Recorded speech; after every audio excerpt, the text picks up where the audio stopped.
इधर समझौते के बाद भी अरब में युद्ध शुरू होने की आशंका बढ़ गई है, तो वहीं दूसरी तरफ यूक्रेन युद्ध का सबसे विध्वंसक चरण शुरू हो चुका है और इस चरण में खतरा यूक्रेन पर नहीं बल्कि रूस पर है। उसकी राजधानी मॉस्को पर है। यूक्रेन ने रूस पर अब तक का सबसे बड़ा अटैक किया है, जिसमें ज़ेलेंस्की का प्राइमरी टारगेट मॉस्को था।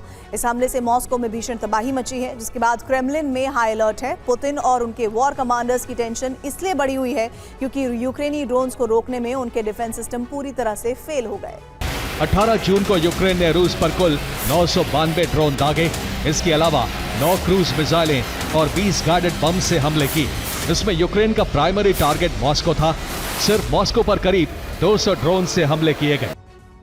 यूक्रेन ने मॉस्को की जिस तेल रिफाइनरी को टारगेट किया वो रूस की कापोतनिया तेल रिफाइनरी है, जो क्रेमलिन से महज 15 किलोमीटर दूर है। इस रिफाइनरी को मॉस्को की लाइफलाइन भी कहा जाता है। दरअसल ये रूस की टॉप 10 तेल रिफाइनरियों में शामिल है, इसीलिए इसकी जो सालाना तेल उत्पादन क्षमता है वो 1.1 करोड़ टन है। इसके अलावा यहाँ हर साल 29 लाख मीट्रिक टन गैसोलीन का उत्पादन भी होता है। इसे मॉस्को की लाइफलाइन क्यों कहा जाता है, अब इस बात को जरा समझिए। ये रिफाइनरी मॉस्को की ज़रूरत का 40% पेट्रोल आपूर्ति करती है।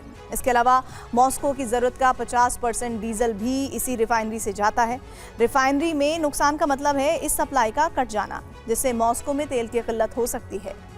बड़ी परेशानी सिर्फ तेल की किल्लत नहीं है, बल्कि मॉस्को के आसमान में छाया वो काला धुआं भी है, जिससे मॉस्को में तेल वर्षा हो रही है और रूसी राजधानी में रहने वाले लोगों की सांसों पर गंभीर संकट खड़ा हो गया है।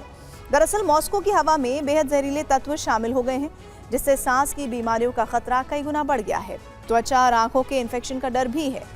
दरअसल मॉस्को तेल रिफाइनरी पर हमलों में उसकी फ्यूल प्रोसेसिंग यूनिट तबाह हो गई है। कई तेल भंडारण टैंकों में भी विस्फोट हुआ है, जिससे आधे पके हुए पेट्रोलियम और केमिकल कण हवा में फैल गए हैं। यूक्रेन ने रूस पर कुल 992 ड्रोन दागे। ये एक दिन में ड्रोन हमलों का सबसे बड़ा रिकॉर्ड है। इससे पहले एक दिन में यूक्रेन ने रूस पर सबसे ज्यादा ड्रोन 6 जून को दागे थे। तब यूक्रेन ने 911 ड्रोन हमले किए थे। यूक्रेन ने सिर्फ अपने ही नहीं बल्कि रूस के रिकॉर्ड को भी तोड़ दिया है। रूस ने एक दिन में यूक्रेन पर सबसे ज्यादा हमले 24 मार्च को किए थे।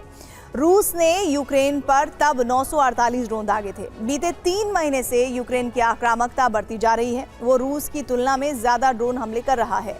मार्च में यूक्रेन ने कुल 7,551 ड्रोन हमले किए थे, जबकि रूस ने सिर्फ 6,462 ड्रोन हमले किए। हालांकि अप्रैल में रूस एक बार फिर ड्रोन हमलों के मामले में यूक्रेन से आगे निकल गया। यूक्रेन ने अप्रैल में जहां 4,801 ड्रोन हमले किए थे, वहीं रूस ने 6,583 ड्रोन हमले किए। लेकिन मई महीने में यूक्रेन ने फिर रूस पर बड़े हमले किए। यूक्रेन ने रूस पर 8,973 ड्रोन हमले किए, जबकि रूस ने 8,150 ड्रोन दागे। देखने में रूस के गिरान ड्रोन जैसा है। इसे अप्रैल 2026 में यूक्रेन ने दुनिया के सामने पेश किया था। अपने साथ 1400 किलो वॉरहेड लेकर जा सकता है। इसकी स्पीड 200 किलोमीटर प्रति घंटे के आसपास है।